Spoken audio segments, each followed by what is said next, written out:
you think you have it bad. Let me remind you of the 26th of April 1986.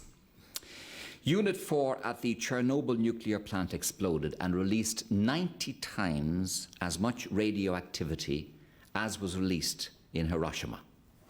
Think of that for a moment. People throughout the world got very, very excited. We in Ireland, we worried, was the wind blowing in this direction. You can imagine how people nearer the point of the explosion felt. And in all of that, people forgot, sort of, about the 3.5 million people who live within the confines of the whole area. Now, last October, at great personal risk to themselves, 3 Cork women, to wit Mary Murray of Ógra Chorcaí, Mary Ahern and Adi Roche of CND, at great personal risk, they went to Chernobyl. And they brought back rather harrowing tales of radioactive contamination, people living in the midst of it, radioactive buildings, radioactive soil in which people were growing radioactive products and eating them, contaminated water, contaminated trees, boulders, grass, the whole place contaminated with radioactive material, and huge sickness and disfigurement, and people being treated by hospitals who had nothing to offer them and no medical supplies or anything. And I think you ought to hear a first-hand account, because she intends to go back. Would you welcome, please, the National Secretary of Irish CND from Cork, Adi Roche. Adi. Hello.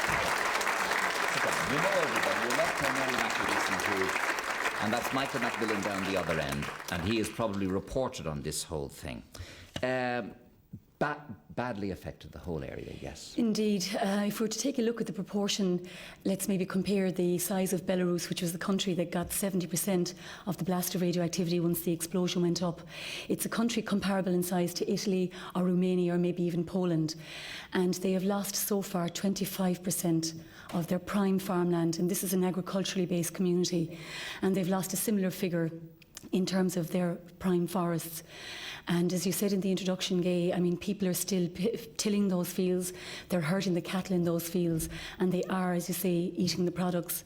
And one of the things that I found most frightening when I was there was the almost surreal feeling of, as you were driving through into the contaminated zones, the deceptive tranquility and seeming normality of your surroundings, of the fields, of the houses, of the people working and walking and doing normal things.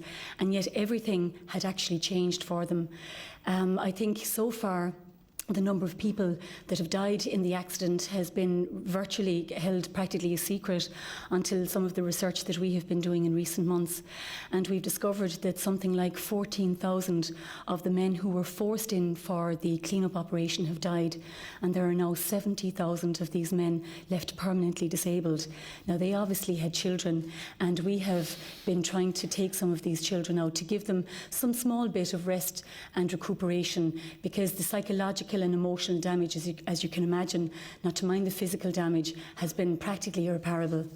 That's a cheerful photograph. Look at it there on your monitor. Tell us what that is.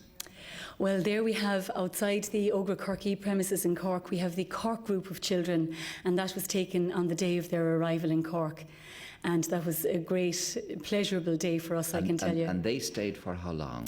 They stayed with us for 3 weeks, Gay. And this time we're hoping to bring children back for a whole month. But we had the pleasure, when we went back in October, of actually meeting the children that had come to Ireland, the children of that group, in fact. And we had the great pleasure of meeting their families.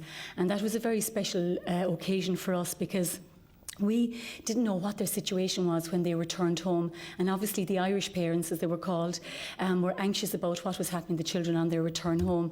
So the great news was that we were able to actually immerse ourselves in the children's lives, and we try and keep as much contact as possible, despite the fact that it's very difficult to communicate with Belarus. You were saying earlier that the concrete surrounding the reactor is now cracking in several places. Are you saying there's going to be another Chernobyl? Yes, I am categorically saying that there is going to be another Chernobyl, and the people are very conscious that they are almost waiting for this second Armageddon to befall them.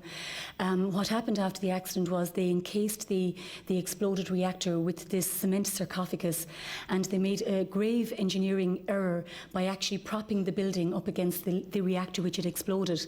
The reactor is starting to sink now and is actually on the way down to the water table, which will affect the drinking water of millions of people. But on the top, what's happening is the sarcophagus is cracking open, and there are already 1,000 square metres of holes in it, leaking out radiation on a daily basis.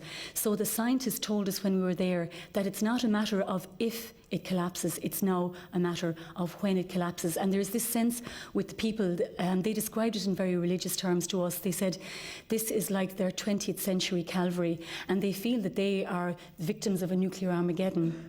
And yet the end has yet, they still aren't even seeing an end in sight, because their land has been contaminated for a minimum of 600 years and as much as maybe 24,000 years. And yet they have no access to clean food, to clean water, and they have no access to clean air. And the one thing that we can do is to bring the children for some bit of light relief and a little bit of entertainment to Ireland. Okay, now